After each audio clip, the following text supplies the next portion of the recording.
Buenos días a todas y a todos las y los asistentes.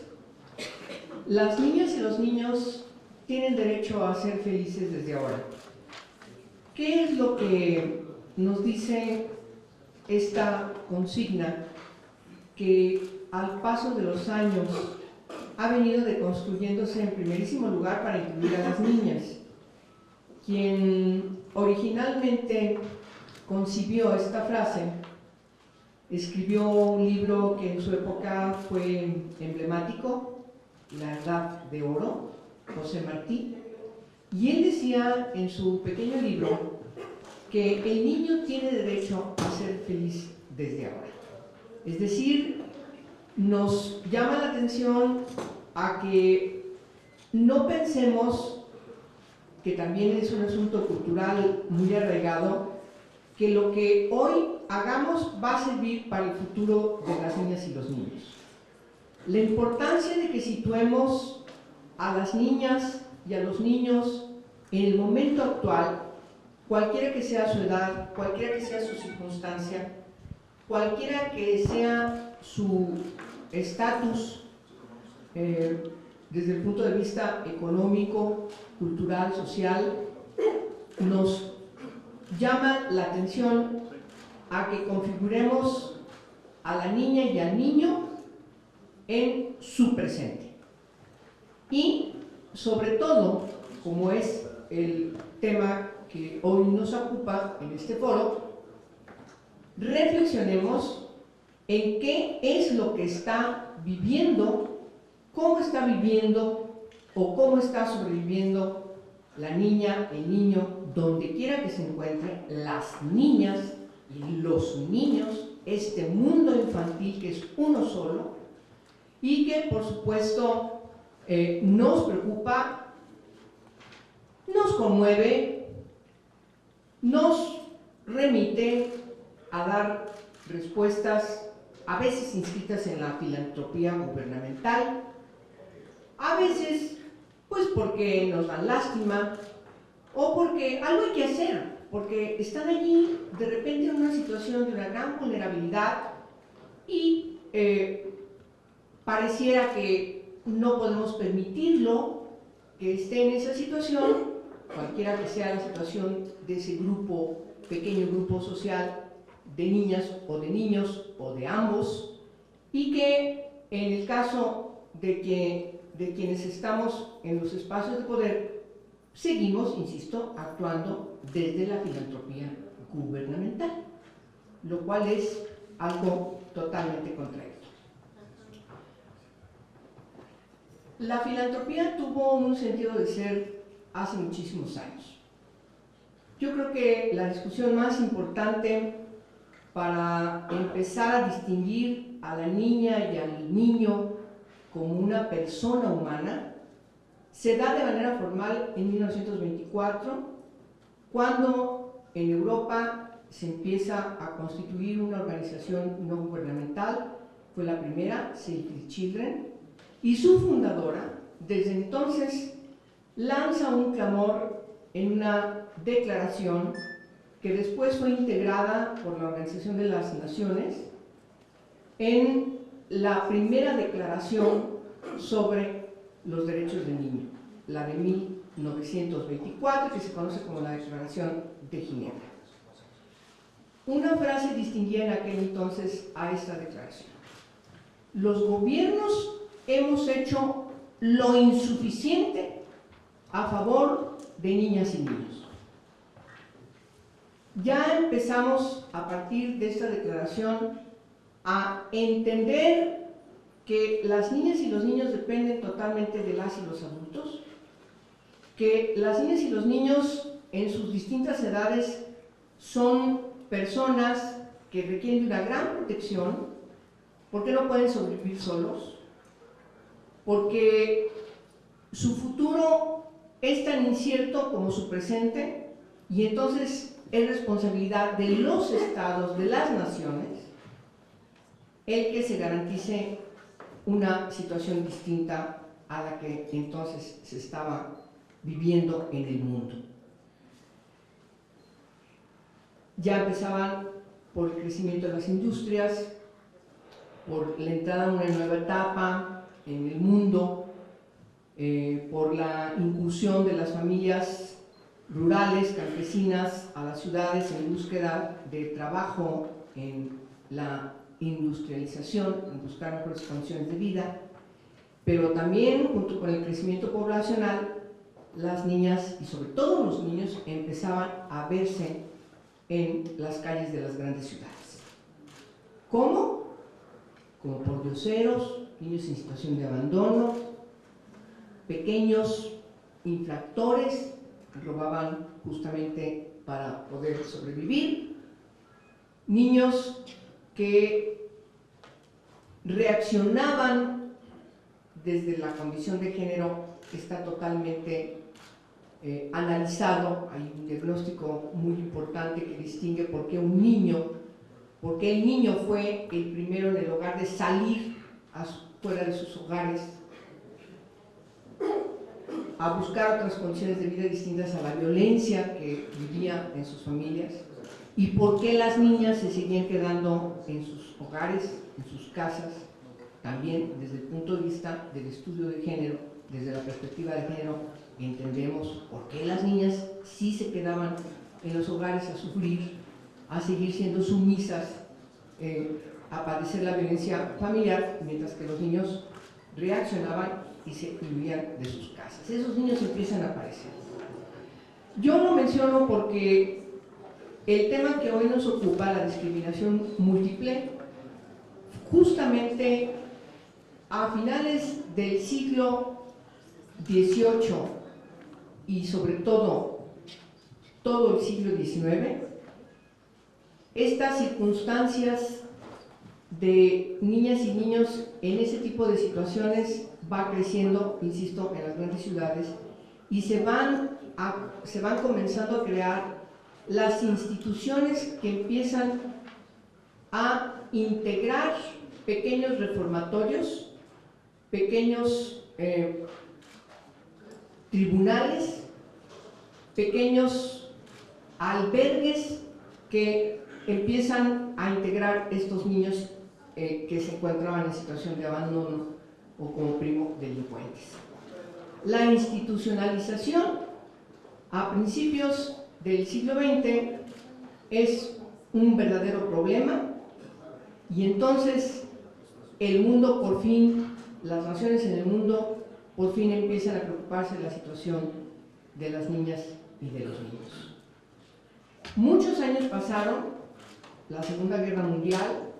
una nueva organización de las Naciones Unidas, una nueva carta que inscribe los compromisos vinculantes de todas las naciones, y por supuesto la Declaración Universal de los Derechos Humanos en 1948. Empieza en el ámbito de Naciones Unidas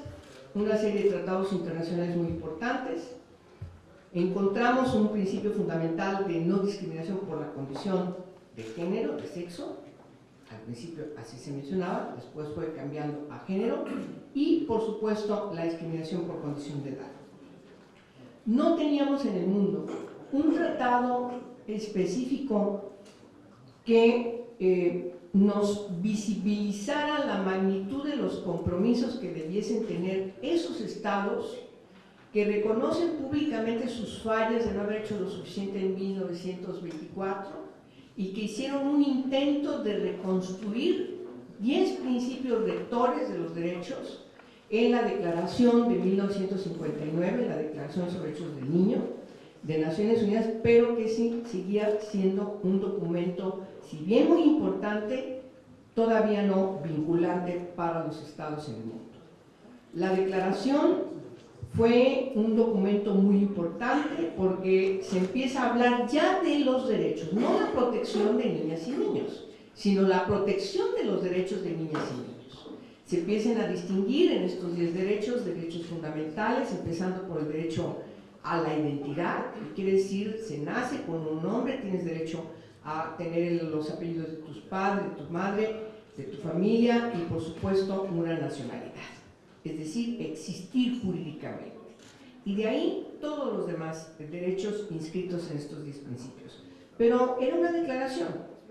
Hasta 1989, la Convención sobre Derechos de la Niñez, que se gesta en Naciones Unidas a partir de un proyecto de convención que inscribió en el ámbito del Consejo de Derechos Humanos Polonia en 1979, en el Año Internacional del Niño, y durante esos 10 años Naciones Unidas hizo un gran esfuerzo para integrar un tratado internacional que pudiese ser aplicado en cualquier tipo de derecho en cualquier parte del mundo. Ha sido el tratado internacional con más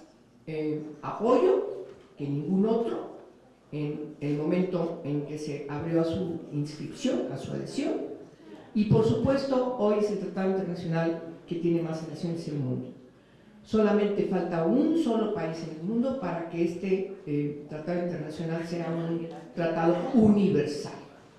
Estados Unidos falta por aprobar. México lo aprueba en 1990,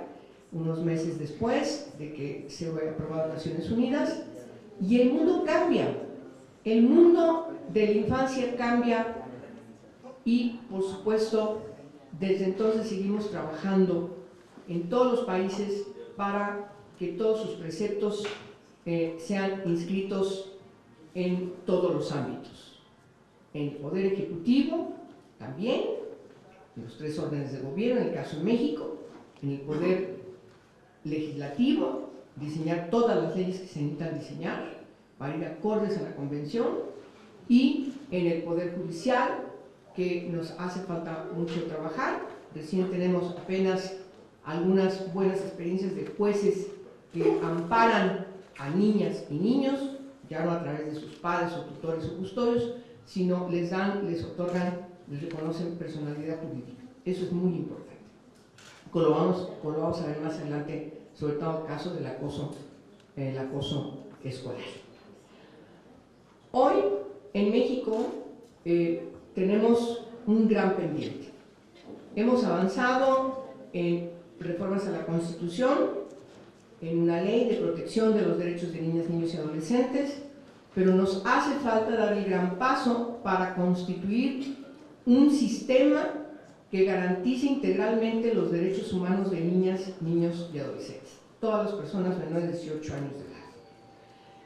Y hay varios impedimentos, varios obstaculizadores que todos tienen una raíz: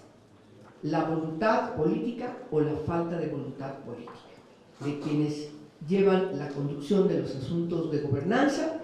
que tienen que voltear a ver a las niñas y los niños. Hemos vivido distintos problemas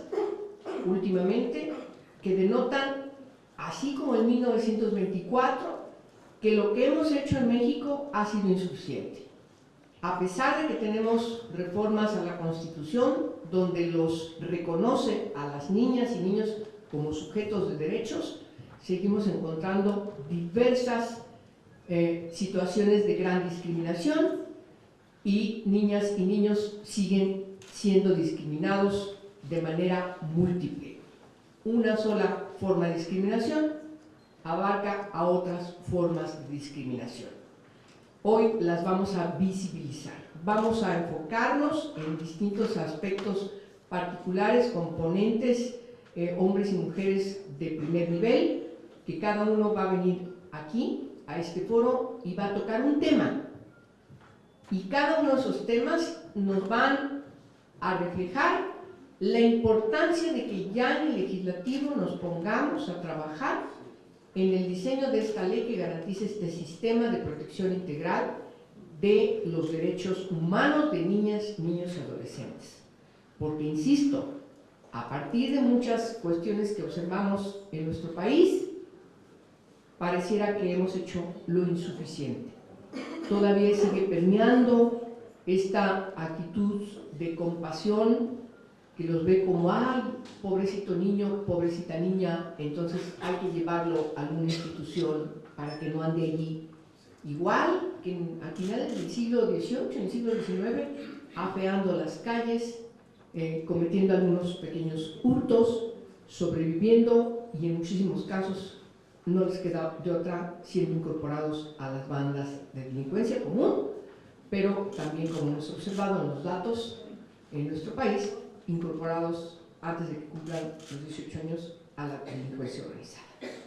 Por eso, a mí me da mucho gusto celebrar este foro, porque es otra vez seguir poniendo en la palestra estos asuntos desde este enfoque de derechos humanos, desde esta perspectiva de infancia y perspectiva de género y perspectiva de derechos humanos, para que en el siguiente periodo ordinario de sesiones por fin nos pongamos de acuerdo quienes tenemos que tomar las decisiones para legislar en esta materia que está pendiente. Después de esta introducción, yo le voy a dar la palabra a Ricardo Bucio. Él dirige la CONAPRED con una gran pertinencia. Me parece que si hay alguien que tiene bien desarrollado lo que es la discriminación múltiple, justamente es Ricardo, y desde esta formación que le caracteriza y le distingue, me parece que es el preámbulo para empezar a tocar los distintos temas que cada una y cada uno de los ponentes van a empezar a tocar. Le doy la bienvenida a Ricardo Bucio y comenzamos las ponencias. Insisto, bienvenidas y bienvenidos a todos ustedes. Por favor, Ricardo, si es amable. Muchas gracias, senadora, muchas gracias y un buen día a todas y a todos. Voy a comenzar con algunas reflexiones sobre la discriminación múltiple y quisiera